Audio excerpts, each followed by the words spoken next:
Hello students, कैसे हैं आप? आई होप कि बहुत ही अच्छे होंगे। और आज इस वीडियो में हम स्टार्ट कर रहे हैं हमारे 11th केमिस्ट्री का सबसे पहला chapter, some basics concepts of chemistry. और इसके अंदर भी हम एक टॉपिक से स्टार्ट कर रहे हैं, that is the law of chemical combinations. देखिए बेटा, जितने भी इस चैप्टर में टॉपिक्स हैं वो टॉपिक्स 50% आप 9th या 10th में कहीं ना कहीं आप पढ़ करके आए हैं छोटी क्लासेस के अंदर।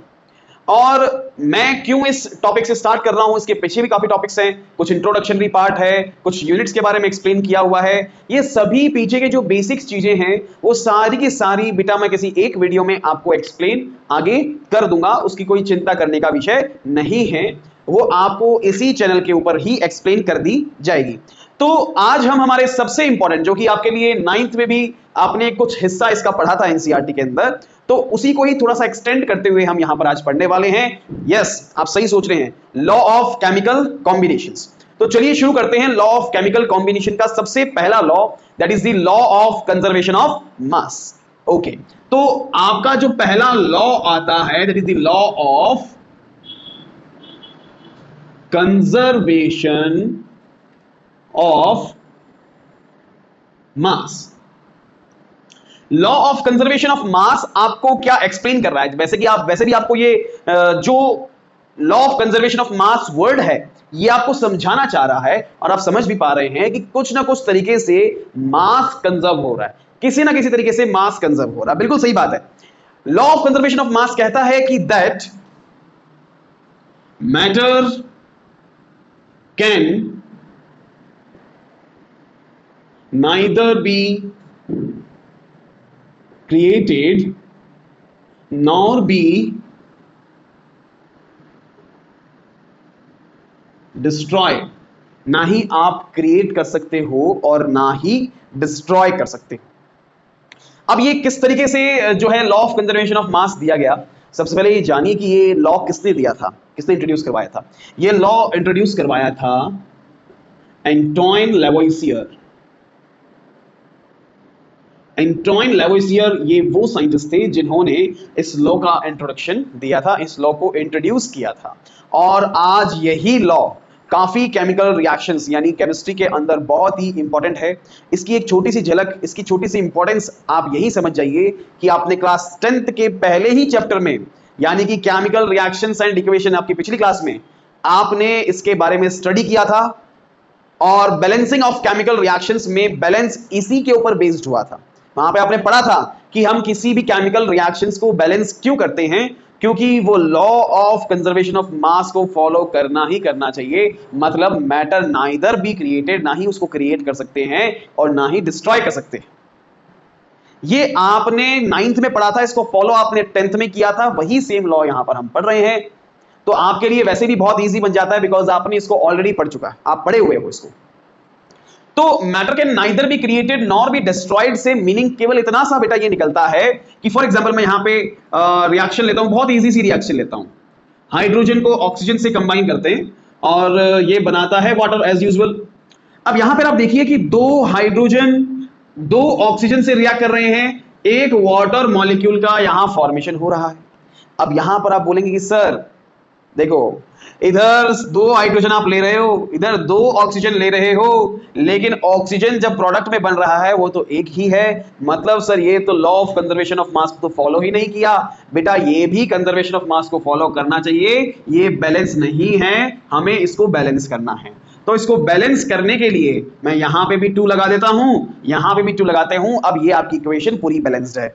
इस इक्वेशन का मतलब ये हुआ कि हाइड्रोजन के 2 मॉलिक्यूल्स ऑक्सीजन के एक मॉलिक्यूल से रिएक्ट करके 2 वाटर के मॉलिक्यूल्स का फॉर्मेशन कर रहे हैं, 2 वाटर मॉलिक्यूल्स का फॉर्मेशन कर रहे हैं। बहुत ही सिंपल सी बात है। अब यहां पर देखो, दोनों तरफ law of conservation of mass follow हो रहा है। मतलब ना मास जो है लेफ्ट साइड में भी उतना ही है, राइट साइड में भी उतना ही है। मतलब यहां पर आप ये लाइन भी कह सकते हो कि that law of conservation of mass explains that the mass before the reaction and the masses of the compounds after the reaction should be equal. ये भी तो एक तरीके से law of conservation of mass ही हुआ। मतलब mass throughout the reaction same रहेगा, इक्वल रहेगा। तो यहां पर देखो, 2 हाइड्रोजन, 4 हाइड्रोजन हो गए, 2 ऑक्सीजन हो गए। इधर देखिए 2 और 2 ये 4 आपके हाइड्रोजन हो चुके हैं। और यहां पे 2 ऑक्सीजन है तो 2 ही ऑक्सीजन है, मतलब पूरी की पूरी रिएक्शन बैलेंस्ड है, कंजर्वेशन ऑफ मास को फॉलो कर रही है। और इसी कंजर्वेशन ऑफ मास को एंटोइन लेवोइसियर ने किसी कंबशन रिएक्शन के बिहाफ पर जज किया था और उसी बिहाफ पर उन्होंने इस स्टेटमेंट को दिया था। तो यहां पर हमारा first law of chemical combination complete होता है, that is the law of conservation of मास। अब यहां पर हम हमारा सेकंड जो है लॉ स्टार्ट करते हैं, that is the law of constant proportion, या फिर आप उसको कह सकते हो लॉ ऑफ डेफिनेट प्रोपोर्शन। जितने भी लॉज हैं बेटा, आपको मैं चाहता हूं कि बहुत ही कंसेप्चुअल तरीके से पढ़ें।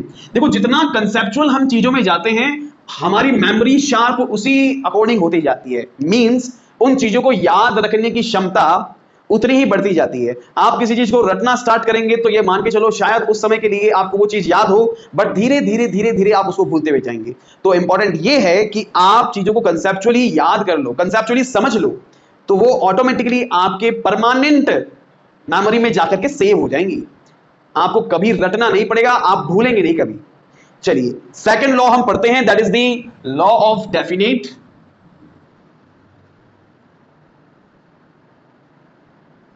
Proportion.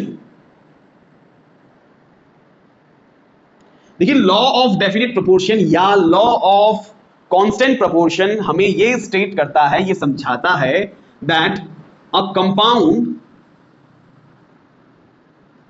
contains exactly the same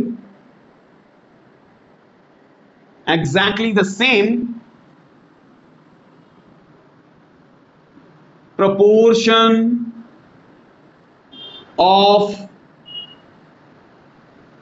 masses of elements. A compound contains exactly the same proportion of masses of elements irrespective of their sources। ये भी आप ऐड कर सकते हो कि कौन से सोर्स से वो मिल रहा है। आप यहां पे ऐड कर सकते हैं irrespective of the sources। sources को आपको जज नहीं करना है, बिना कहां से आपको मिल रहा है आपको कोई केयर नहीं रखनी है, बट ध्यान रखें कि उस कंपाउंड चेंज नहीं होना चाहिए, कंपाउंड एज इट इज रहना चाहिए। सोर्सेज चाहे कोई भी हो, दैट वो मैटर नहीं करता है। तो ये आपको ये लॉ क्या समझाना चाह रहा है, ये लॉ आपको ये समझाना चाह रहा है, जैसे फॉर एग्जांपल अगर मैं किसी एक लेक से या घर में जो नल आती है उसमें से मैं पानी लेता हूं और उस पानी के अंदर H2O का कंपोजिशन चेक करता हूं, तो H2O का कंपोजिशन क्या रहने वाला है, वहां पर 2 रेशियो रहने वाला है 16, जिसको हम कट करके 1:8 में कन्वर्ट कर सकते हैं।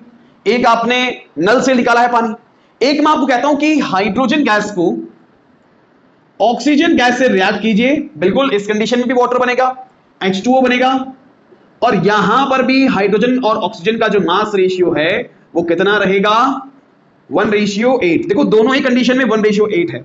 एक हमने लेबोरेटरी में बनाया है हाइड्रोजन और ऑक्सीजन को रिएक्ट करवा करके, एक हमने नल से निकाला है वो भी 1:8 ही है। So I don't need any sources, मुझे सोर्सेज की जरूरत ही नहीं है।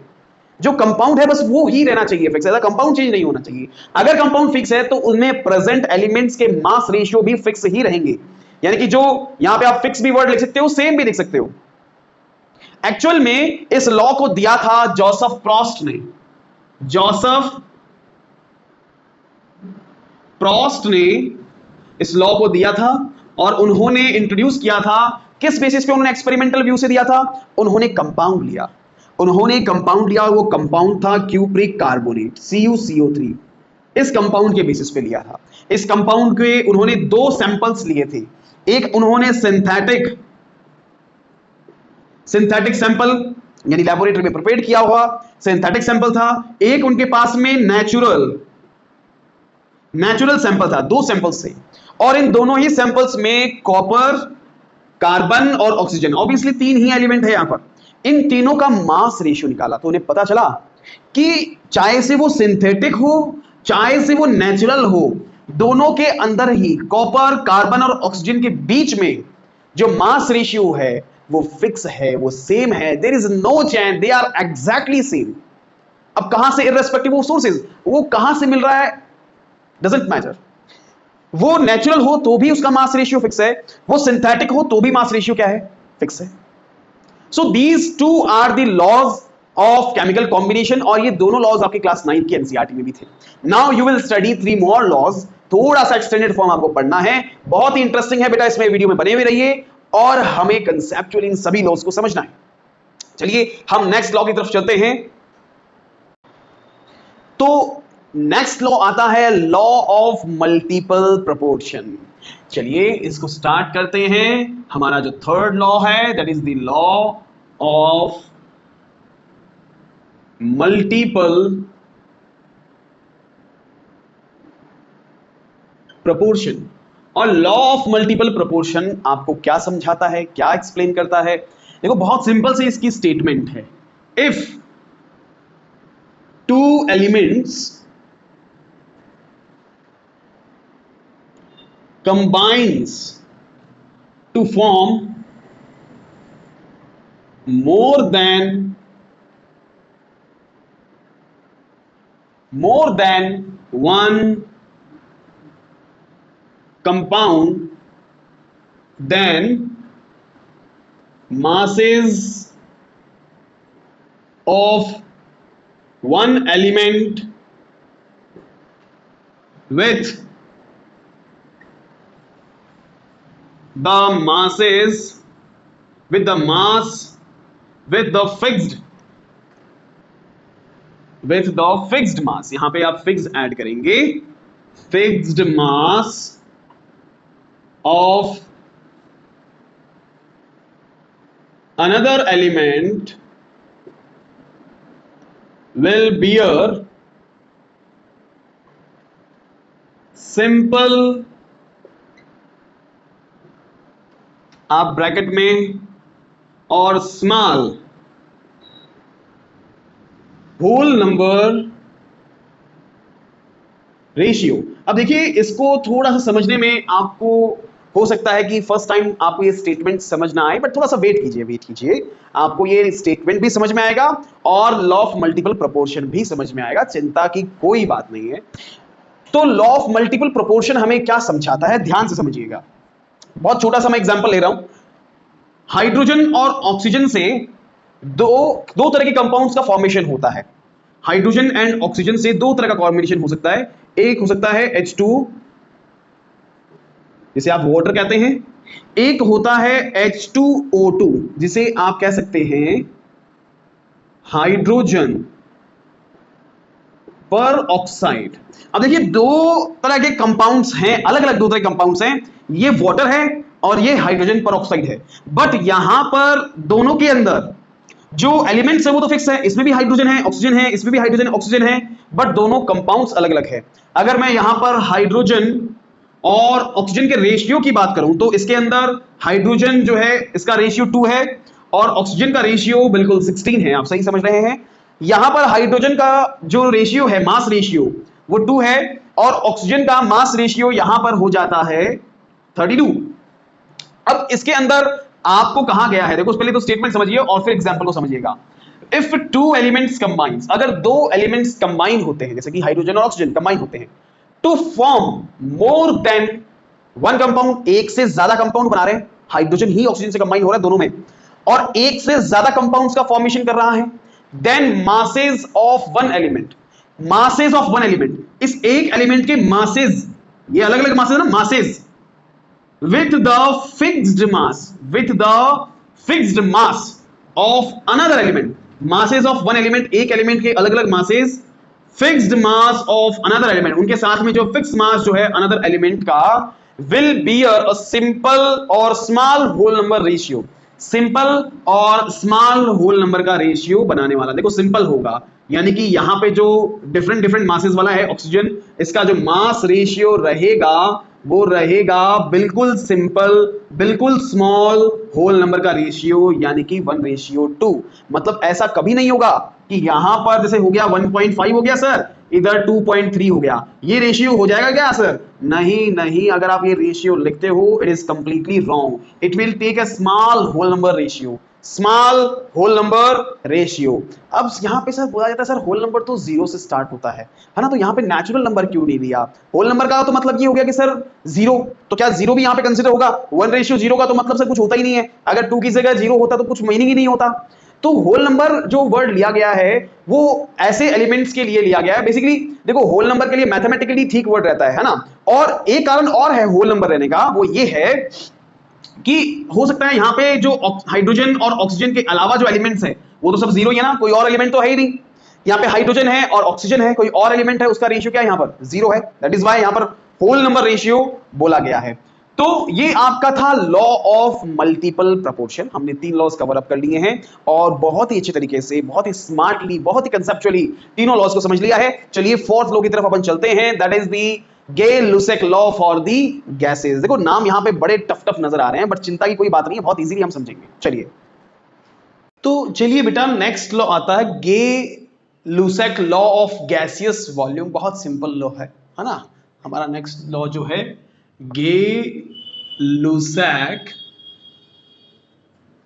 गे-लुसेक्स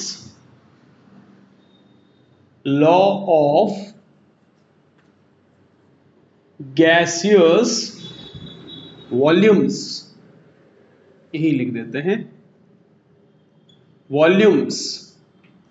तो इस लॉ के अंदर आप ध्यान से देखेंगे तो नाम से समझ में आ रहा है कि गैल-लुसेक ने इस लॉ को प्रपोज किया है और उन्होंने गैसेस के ऊपर ये लॉ दिया गया है और गैसेस में भी उनके वॉल्यूम की रिगार्डिंग बात की गई है।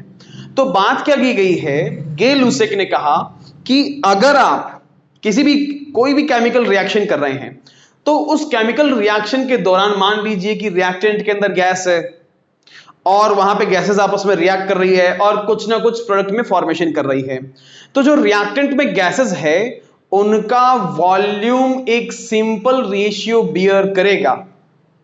अब ऐसा जरूरी नहीं कि रिएक्टेंट में हो सकता है कि कुछ रिएक्शन हो रही है, रिएक्शन की वजह से प्रोडक्ट्स के अंदर गैसेस बन रही हैं, तो प्रोडक्ट्स के अंदर जो गैसेस बनेंगी वो गैसेस भी जो है एक वॉल्यूम के फॉर्म में सिंपल होल नंबर रेशियो की फॉर्म में जो है वो बियर करने वाले हैं। उनका वॉल्यूम जो रहेगा सिंपल होल नंबर रेशियो में रहने वाला है। लेकिन ध्यान रहे कि यहां पर जो कंडीशंस हैं वो है सेम टेम्परेचर एंड प्रेशर। अगर आपने टेम्परेचर और प्रेशर चेंज किया फिर मैं नहीं कहूंगा कि जी सिंपल होल नंबर रेशियो होगा। टेम्परेचर और प्रेशर सेम रहना चाहिए थ्रू आउट द रिएक्शन, कि प्रेशर और टेम्परेचर सेम रखोगे तो ये लॉ फॉलो हो जाएगा। तो यहां पर गैल-लुसेक का जो स्टेटमेंट था वो ये था, गैल-लुसेक का जो स्टेटमेंट था for the gases when they combine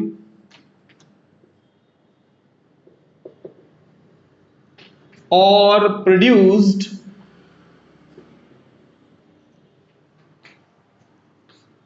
then their volume forms simple ratio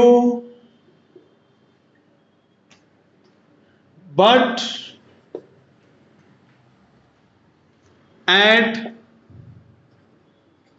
same temperature and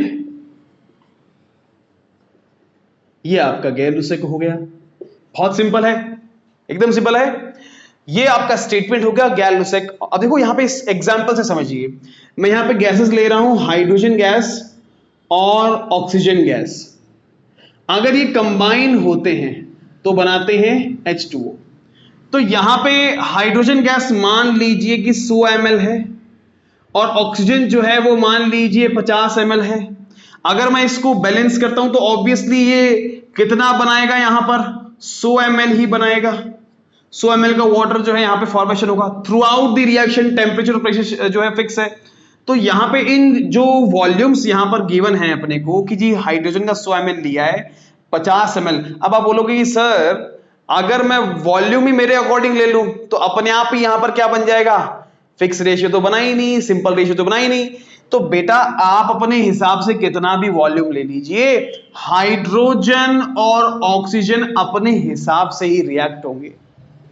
मैंने आपको पिछली बार बताया था कंजर्वेशन ऑफ मास में कि यहां पे दो हाइड्रोजन के मॉलिक्यूल एक ऑक्सीजन के मॉलिक्यूल से रिएक्ट होकर के दो वाटर मॉलिक्यूल बनेंगे। अब ऐसा तो नहीं कर सकते कि आप ज्यादा हाइड्रोजन रिएक्ट करवा दो ऑक्सीजन से, नहीं सर आप दो करवा रहे हो हम तो चार करवाएंगे, ऐसा थोड़ी हो सकता है। यहां पे फिक्स है कि दो हाइड्रोजन एक ऑक्सीजन के मॉलिक्यूल से रिएक्ट करके दो हाइड्रोजन के मॉलिक्यूल दो है वाटर के मॉलिक्यूल, अब ज्यादा भी लेंगे तो ये प्लेंटी ऑफ अमाउंट में वो बच जाएगा।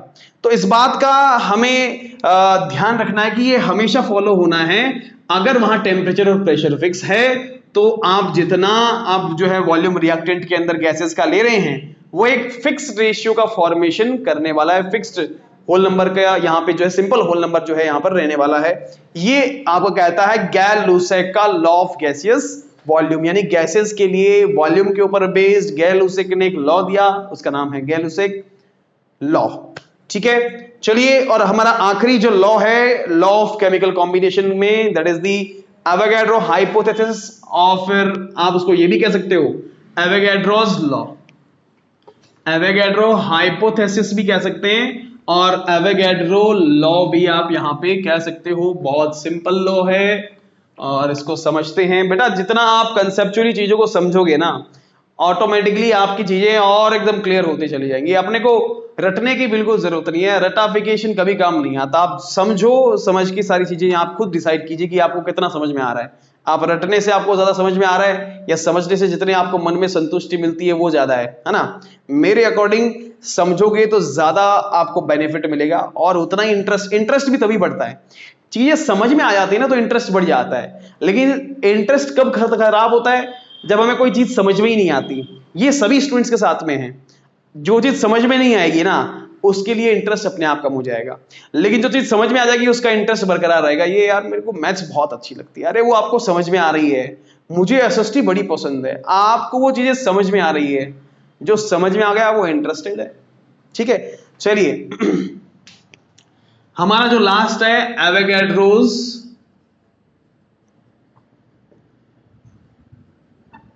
देखो इसमें भी आपको नेम से समझ में आ रहा है कि किसने दिया। Yes, Avogadro's. एवोगैड्रो का वैसे खुद का नेम तो बहुत बड़ा है ना, तो अपने को शॉर्ट में याद रखना है एवोगैड्रोस।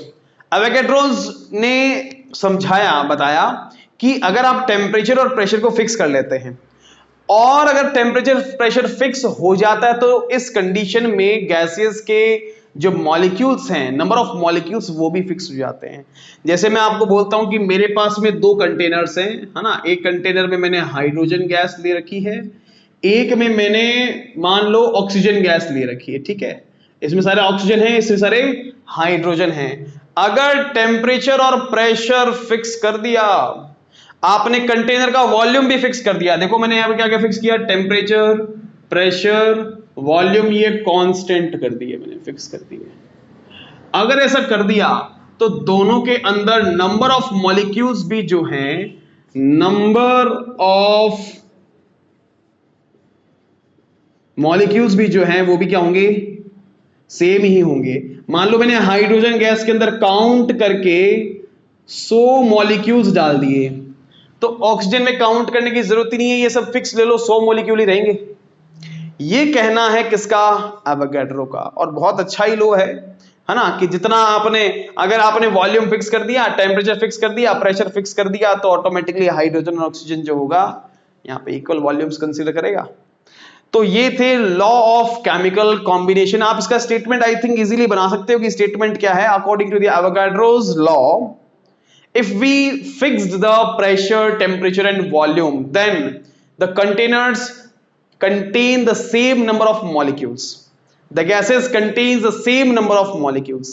ये आपका स्टेटमेंट हो जाएगा और यहां पर आपका law of chemical combinations complete होता है। तो घर पे बेटा ध्यान से पढ़ते रहिए और मैं चाहता हूं कि आप इन सभी लॉज के ऊपर जैसे जो मैंने एग्जांपल्स बताए उन सब के अलावा दो तीन एग्जांपल्स और घर पे करिए। दो तीन एग्जांपल्स और कर लेंगे तो आपके लिए ये लॉज एकदम बेहतरीन हो जाएंगे, बहुत बेहतर हो जाएंगे, एकदम कंप्लीटनेस हो जाएगा। और किसी एग्जांपल में आपको डाउट लगता है कि सर मैंने एग्जांपल सॉल्व किया था, आप एक बार इस एग्जांपल को समझा दीजिए, तो कोई प्रॉब्लम नहीं है। मैं यहाँ पर समझाने के लिए हूं और 100% आपको समझाऊंगा। आप बस कमेंट बॉक्स में थोड़ा सा आइडिया डाल दीजिएगा कि कहां पे क्या प्रॉब्लम आपको फेस हो रही है। आज के लिए इतना ही बेटा, थैंक यू सो मच।